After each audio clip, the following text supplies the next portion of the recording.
السلام عليكم ورحمة الله وبركاته. اللهم صل وسلم وبارك على سيدنا محمد. ازيكم يا بنات، عاملين ايه؟ اهلا وسهلا بكل الناس الجديدة اللي شاركت معايا في القناة.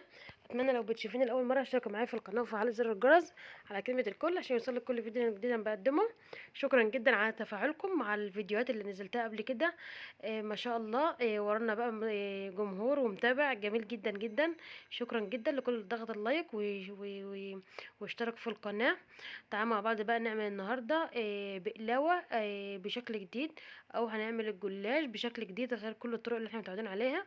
جبت هنا لفه الجلاش بتاعتي، فردتها اهوت وقسمتها 3 تقسيمات متساويين قد بعض. تمام، انت بتعملوهم كده بالنظر او بتقيسيهم حسب ما بتعرفي. تمام، حطيت هنا بقى الجلاش كله على بعضه كده، وهبدأ بقى هنا اخد ورقتين اتنين، بس بورقتين اتنين. يعني انا عايزه الجلاش ورقتين باتنين بورقتين اتنين. معايا هنا مكسرات كنت محتفظه بقى في الفريزر، دايما بتبقى عندي. معايا هنا يعني زبيب سوداني، جوز الهند، كام من ده. نبدا بقى نكشكش ورقه الجلاش بتاعتنا، تكشكشها كده زي ما كنا زمان كده في المدرسه. كده كنا بنعمل ورقه الكراسه، نعملها من كشكشه كده عشان نعملها مروحه. فاكرين الطريقه ديت؟ احنا هنعمل الجلاش بتاعتنا بالطريقه ديت، ونقوم لفين الجزء الجوانب كده مع بعض. تمام، وبقوم لفه دولت كده وبتسواها كده، وبيبقى شكلها عامل زي ورده الجلاش، بتبقى جميله جدا يا بنات. اعملها معاكم كمان مره اهيت. هي بس بتبقى عبارة عن الكشكشة بس كده. بس بصراحة في التقديم بتبقى جميلة جدا وشيك جدا جدا، وطريقة جديدة غير بقى الجلاش اللي احنا عارفينه، وطريقتها سهلة جدا. شايفة ما شاء الله وردات الجلاش بتاعتنا جميلة جدا.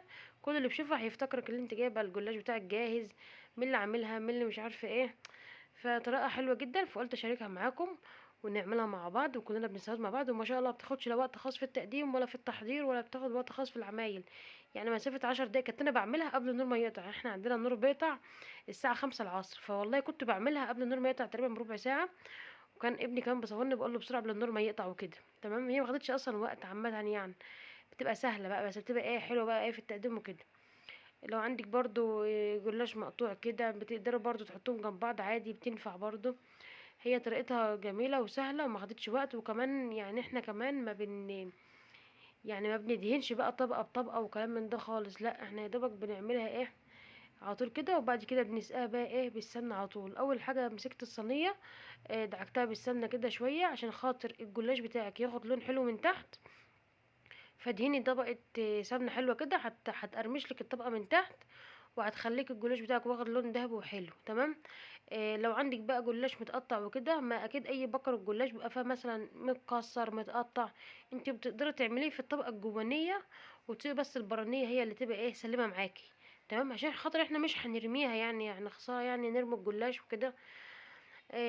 فانت بقى بتتصرفي. يعني ممكن احنا بنبقى عاملين ورقتين بورقتين، الورقه التحتانيه تبقى سليمه والورقه الجوانيه لو متكسره بقى مقطوعه مش مشكله عادي. شايفين طريقه يعني طريقتها سهله خالص اهيت. بنكشكشها بس كده، وبنقوم قلبينها كده، مقلبين الجوانب وبنقوم قلبين من ورا كده، وبنقوم لفينها كده، بتديكي شكل ورده كده.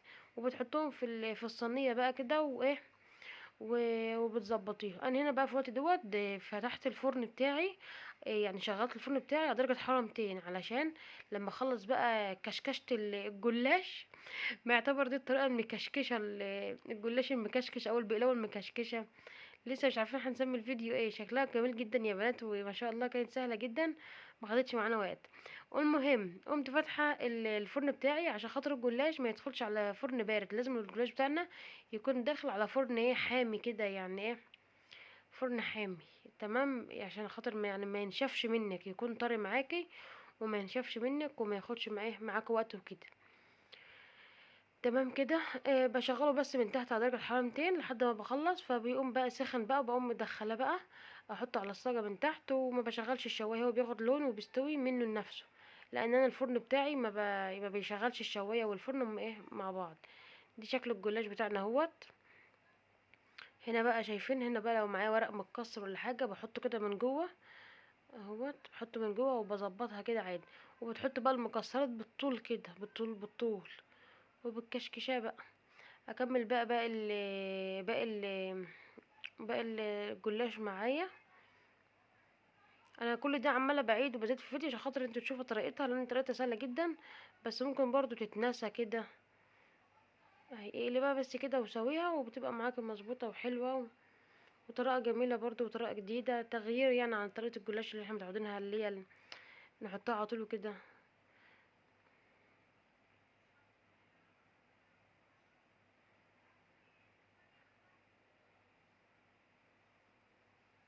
بكرة الجلاش ما شاء الله عملت معانا قطع كتيره، لان احنا عاملين ورقتين اتنين بورقتين اتنين ومقسمين ومقسمين الجلاش على 3 تقسيمات، فما شاء الله يعني عملت معاكي كمية حلوة. يعني لو جايلك ضيوف ولا حاجة وعايزة تقدمي لهم حاجة شيك كده وحاجة حلوة كده تعمليها في ثانية، ما بتاخدش وقت ولا بنورق بقى بين الطبقة وطبقتها ولا بندهن ولا كلام من ده. هو الموضوع كله سهل خالص مفيش فيه حاجة وبتبقى حلوة جدا في التقديم وبتبقى الصراحة شكلها شيك وحلو. فتقدري تعمليها يعني مسافة 10 دقايق، هو الوقت كله بيبقى في الفرن حسب التسوية بس. فتقدري تعمليها عادي سهل خالص وشيك جدا. لو الضيوف مثلا طبوا عليكي حاجة بتقدري تعمليها عادي سهل خالص. شايفين بقت شكلها حلو ازاي؟ شكلها حلو جدا وشكلها شيك جدا جدا وطريقتها سهلة اهوت. هي المكشكشة ديت هنسميها المكشكشة ان شاء الله. هنا اهوت بلم بقى، ببدأ الم بقى الجلاش بقى اللي كان مقطع مني مثلا كده وشلته من جنب. هبدأ بقى ايه يعني اسويه كده واحطه برضو مع نفسه عادي، خسارة ما بنرميش حاجة.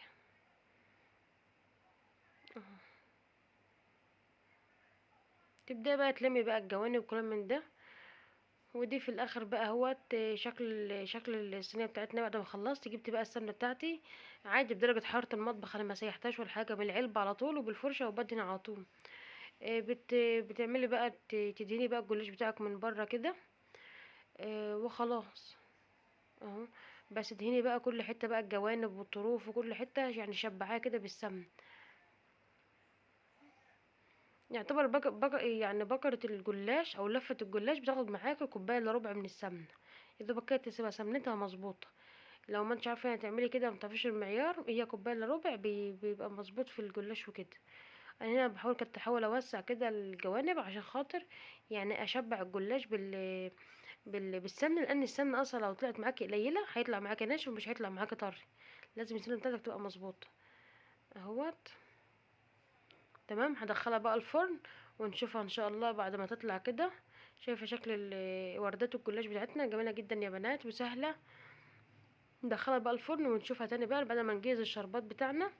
جهزت الشربات بتاعي كان عبارة عن كوبايتين من السكر على كوباية ونص من المية، وسبتهم يغلوا وحطيت عليهم عصرة ليمونة مع فانيليا وخلاص وكان جاهز معايا. دي شكل الجلاش بتاعنا هو ما شاء الله خد لون كده. اللي في الجنب ديت الطبقة اللي في الجنب ديت يا بنات كانت انا يعني لقيت عندي ورقتين كده هيترموا قلت لا خسارة حطيتهم كده حركة عشوائية كده وفي قلبهم شوية مكسرات وخلاص.